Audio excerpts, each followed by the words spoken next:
All right, look here, man. This has got to be addressed, all right? Because I'm really getting sick and tired of the bullshit and the divanism that we have to be subjected to today when it comes to boxing, all right? First things first, I got to start with the catchweights. What in the fuck? I have never in my life have seen so many catchweight fights in the last 2 years, all right? Yes, we can go all the way back to the 80s where Ray Leonard started doing catchweights. Yeah, which is cool, but the thing is, Ray Leonard didn't have that many catchweight fights. He had less than a few of them. All right, it wasn't blatant back then, but now all of a sudden we having so many fucking catchweights like it's a plague. Yeah, it goes back to Manny Pacquiao. All right, yeah, I criticize Pacquiao for having catchweight fights. Yeah, I couldn't stand the fact. All right, but what is done is done. As he moved up over the years in weight, he hasn't done any catchweights ever since. Okay. Now we have Floyd Mayweather, who retired now. And I know I keep bringing this up because, yeah, his name keeps coming up in the conversation. Floyd Mayweather has went on record to say that he refuses to do catchweight fights. He will never do them, and he criticized people like Pacquiao for taking catchweights. What does he do? He retires one time back in 2009 after the Ricky Hatton fight. I think it was 2007 or 2008, I think. It was around that time. I think it was 2008. He retired in 2008. Then he comes back in 2009, I think in 2010, I think around that time, I don't know. He comes back later in his return fight against Juan Manuel Marquez, who was a, Juan Manuel Marquez, who was a goddamn lightweight.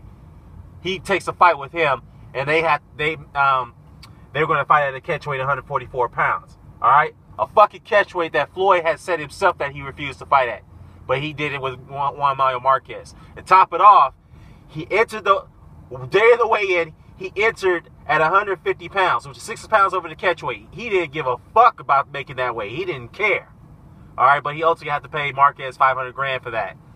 But aside from that, and then he takes a catchweight fight with Canelo Alvarez. All right. Yes, he didn't ask for it, but it was Canelo's team that approached the idea and told him that we will fight you at the catchweight, and then they made the fight. All right. So that was a done deal. Then we have Adrian Broner, Sean Porter. That fight got made. But it was a catchweight. Broner wanted that. Not only he wanted a catchweight, the catchweight was going to be 144 pounds, and he wanted a rehydration clause that Porter could not rehydrate no more than 10 pounds.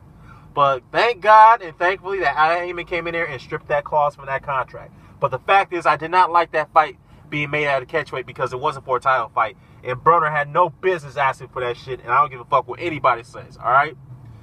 And then we have Lamont Peterson versus Lucas Matisse. They fought at the catchweight, but it was at 140 pounds. It was supposed to be a 140 pound title fight, but the catchweight wasn't over 1 pound because I don't know what that reason may be.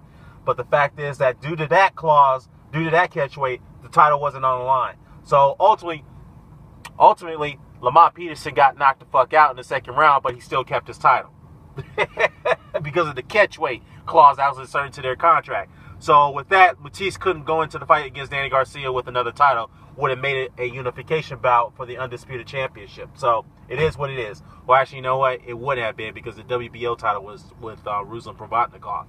But aside from that, okay?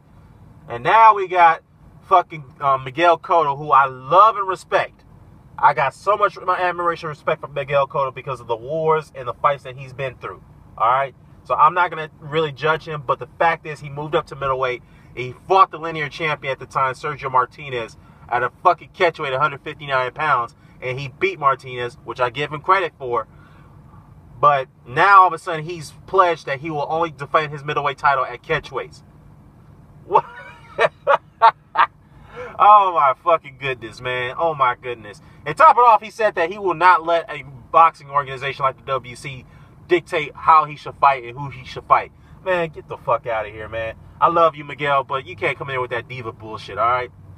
All right, then the fight after Martinez, you took a catchweight fight at 157 pounds against Daniel Gill. All right? And now you got Canelo Alvarez, who fucking fought at 155 pounds for his last 2 fights. I'm sorry, the last 3 fights. Okay? After Mayweather, he fought Alfredo Gula at 155 pounds. All right? And then he fought Iris Lundy Lara at 155 pounds. And he fought James Kirkland at 155 pounds. All right? And then he comes out and says that if I should beat Miguel Cotto for the WBC title, middleweight title, I will fight Triple G, but we'll have to fight at a catchweight at 155 pounds. Why? Because 160 pounds is not my comfort zone. I feel more comfortable at 155. If Triple G doesn't agree, we have no fight. Excuse me, I never heard of a 155-pound division. I mean, if you have, please point that out to me, because I don't know if such a division ever existed, okay? To my recollection, to my assessment, if you fight over the weight limit, which is 154 pounds, that means you enter another weight class. And that weight class is the middleweight class, all right? Don't come in with this bullshit talking about, oh, I'm not going to fight the champion at 155 unless it was at a 155 catchweights. I mean, what the fuck is all these catchweights, man? Seriously, I honestly think it's installed in there to disadvantage another fighter. I really don't like that shit, okay? I mean, fighters in the past never did that shit. Yeah, you can say what you want about Ray Leonard, which I just stated in earlier in this video, but Ray Leonard didn't fight Marvin Hagler at a catchweight. He moved up 2 weight classes out of retirement to fight Hagler at his best weight. So did Thomas Hearns, and so did fucking Roberto Duran, who never went to fights at catchweights. He fought every guy at their best at their weight. And he is a career lightweight. He moved up 25 pounds to fight Marvin Hagler, who was an undisputed middleweight champion at that time, and took him to 15 rounds. Didn't even get knocked down. Took him to 15 rounds, all right? Thomas Hearns did the same thing, but the thing is, Hearns got knocked out in a 3-round war, which was very exciting. All right? And then you have Michael Nunn, who actually is a middleweight champion at the time, the linear champion during the late 80s. Marlon Starling, a career welterweight, who was a great welterweight, moved up 2 weight classes to fight Michael Nunn. It was not a catchweight. He moved up from 147 to 160 in a title fight against Michael Nunn and took him to 12 rounds. All right? And Ray Leonard, okay? Yeah, his last fight before Terry Norris, it was at super middleweight when he fought Roberto Duran, okay?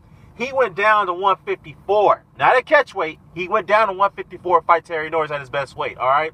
There was no catchweights involved. Yes, I didn't think Ray Leonard should have done that, but he did what he did, okay? He went down in weight to fight him at his best weight, and there was no catchweights involved, all right? But I don't understand why you guys are doing all these fucking catchweights. Again, I think you're doing this just to disadvantage another fighter at their best weight. And I think that's bullshit, all right?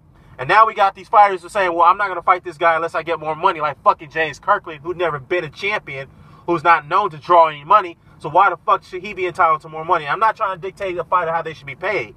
What I'm saying is you got to earn that right by fighting the very best, and you have to earn that, and you have to show people that you have drawing power.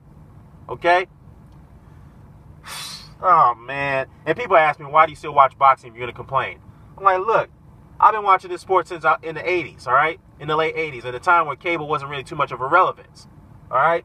At the time when we had ABC Worldwide Sports, ABC Worldwide Sports, when we saw guys like James Toney, Michael Nunn, Mike McCallum, Terry Norris, Julian Jackson, all those great champions.